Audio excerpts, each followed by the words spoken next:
Hello guys. आज हम बात करते हैं डिकम्पोजिशन रिएक्शन की। तो जैसे कि हमने अपने प्रीवियस लेक्चर में बात किया था कॉम्बिनेशन रिएक्शन की। तो कॉम्बिनेशन रिएक्शन में क्या होता था कि दो एलिमेंट और कंपाउंड और कह लें दो सब्सटेंस मिलके एक सिंगल सब्सटेंस को प्रोड्यूस कर रहे थे। यहाँ पे उसका अपोजिट है, उसी का उल्टा है। डिकम्पोजिशन रिएक्शन में क्या होता है कि एक सब्सटेंस डिकम्पोज होके दो या दो से अधिक सब्सटेंस को फॉर्म करता है। तो देखिए, हमने जैसा कि आपको बताया था कि अगर आप कॉन्सेप्ट जानेंगे तो डेफिनेशन बनाना बहुत आसान काम होता है।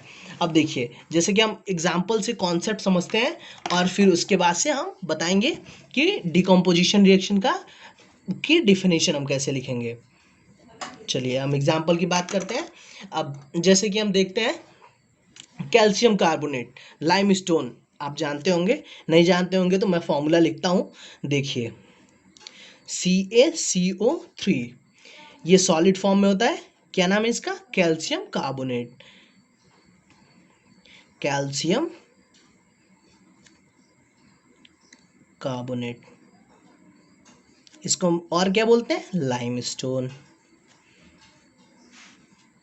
तो देखिए, लाइमस्टोन, इसको हीट करने पे ये क्या होता है? डिकम्पोज होता है। तो हीट करने पे इसका डिकम्पोज होता है, तो ये डिकम्पोजिशन रिएक्शन यहाँ होता है। क्या होता है? डिकम्पोज होता है। तो इससे डिकम्पोजिशन रिएक्शन होता है। और ये किस में कन्वर्ट होता है? कैल्शियम ऑक्साइड और कार्बन डाइऑक्साइड में, CaO में, और प्लस ये भी सॉलिड फॉर्म में होता है, और प्लस कार्बन डाइऑक्साइड में जो कि गैस फॉर्म में होता है। CaO, calcium oxide, calcium oxide, इसको हम और क्या बोलते हैं? इसको हम और बोलते हैं लाइम। लाइम स्टोन है, इससे लाइम निकला। और क्या निकला? CO2, carbon dioxide gas.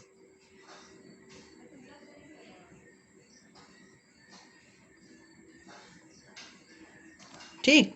तो देखिए, कॉन्सेप्ट समझिए। देखिए, हमारे पास एक सब्सटेंस था और ये कितने में टूट गया, कितने में डिकम्पोज हो गया? दो सब्सटेंस में। तो देखिए, अब कॉन्सेप्ट से आप समझिए चीज़ों को कि अब देखिए इसका डेफिनेशन लिखना कितना आसान है। कि अगर हम बात करते हैं कि those reaction in which a compound is split up into two or more simpler substance are known as decomposition reaction। ठीक। तो जैसे कि हम बात करते हैं कि क्या एक एक कंपाउंड या एक सब्सटेंस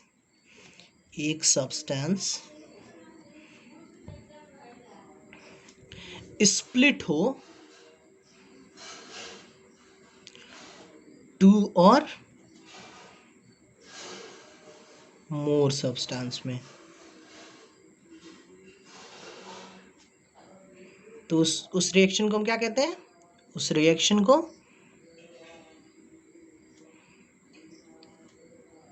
हम डिकम्पोजिशन रिएक्शन कहते हैं।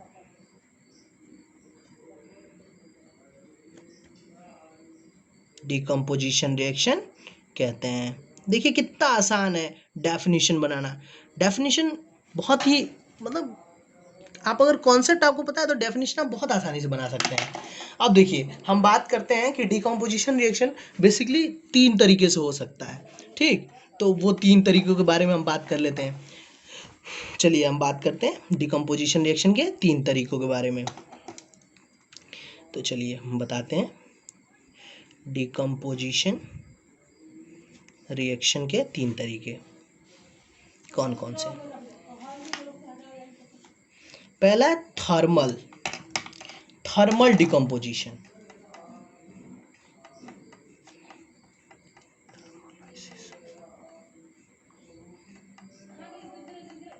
इसको हम बोलते हैं थर्मोलाइसिस। ठीक। और दूसरा है हमारा इलेक्ट्रोलाइसिस। इसको हम कहते हैं इलेक्ट्रिकल डिकम्पोजिशन। इलेक्ट्रिसिटी से जो कि होता है, इलेक्ट्रिकल डिकम्पोजिशन। और तीसरा हमारा होता है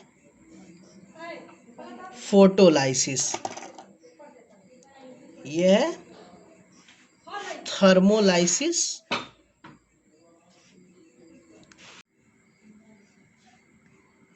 दूसरा जो हमारा फॉर्म है उसको हम कहते हैं इलेक्ट्रोलाइसिस, और तीसरा जो हमारा डिकम्पोजिशन रिएक्शन का फॉर्म है उसको हम कहते हैं फोटोलाइसिस। ये इलेक्ट्रोलाइसिस इलेक्ट्रिसिटी से जो कैरिड आउट हुए रिएक्शन को बोलते हैं, और फोटोलाइसिस लाइट से कैरिड आउट हुए रिएक्शन को बोलते हैं। लाइट का एक पार्टिकल फॉर्म होता है जिसको हम फोटॉन बोलते हैं, उससे ये वर्ड बना है फोटोलाइसिस। ओके, चलिए अब हम कॉन्सेप्ट को समझते हैं। कॉन्सेप्ट हमारे लिए बहुत इंपॉर्टेंट चीज़ है, तो एग्जाम्पल के थ्रू हम फिर से कॉन्सेप्ट पे आते हैं अपने। तो चलिए पहला जो हमारा फॉर्म है वो है थर्मल डिकम्पोजिशन यानी थर्मोलाइसिस। थर्मोलाइसिस पे हम बात करते हैं। इसके एग्जाम्पल को हम देखते हैं। इसका एग्जाम्पल जैसा कि अभी हमने ऊपर बताया था कैल्शियम कार्बोनेट का, आप उसी का एग्जाम्पल यहाँ पे समझ सकते हैं। ऑब्वियसली वो भी हीट होने से बना था, तो हीट थर्मल मतलब हीटिंग की वजह से जो होता है उसको हम थर्मोलाइसिस थर्मल डिकम्पोजिशन कहते हैं।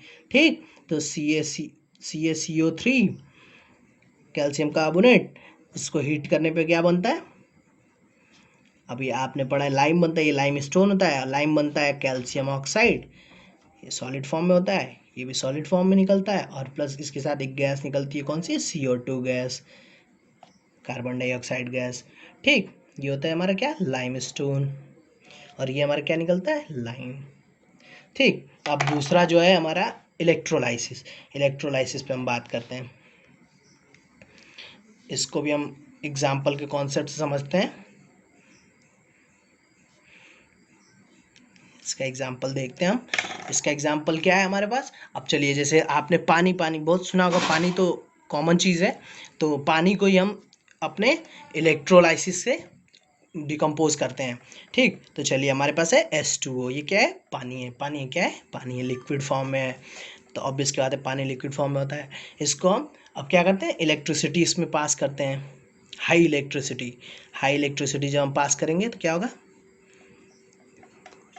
ये डिकम्पोज होगा, और जब ये डिकम्पोज होगा तो क्या बनेगा हमारे पास, H2 गैस बनेगी, और क्या बनेगी, O2 गैस बनेगी।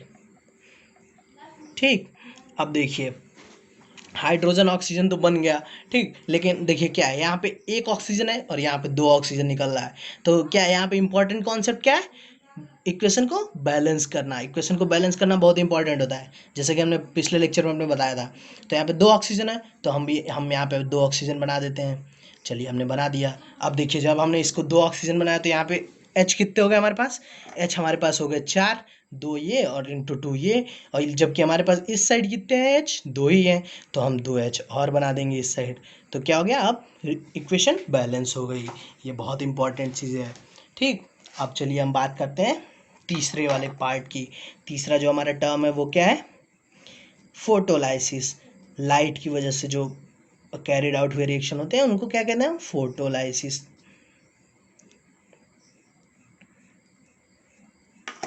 चलिए इसके भी हम एग्जाम्पल की बात करते हैं, एग्जाम्पल से हम इसको समझते हैं। चलिए सिल्वर क्लोराइड के हम उसको लेते हैं कंपाउंड को, और उसको हम फोटोलाइसिस करके देखते हैं, लाइट से उसको डिकम्पोज करके देखते हैं। ठीक, तो चलिए AgCl, ये हमारा क्या है, सिल्वर क्लोराइड।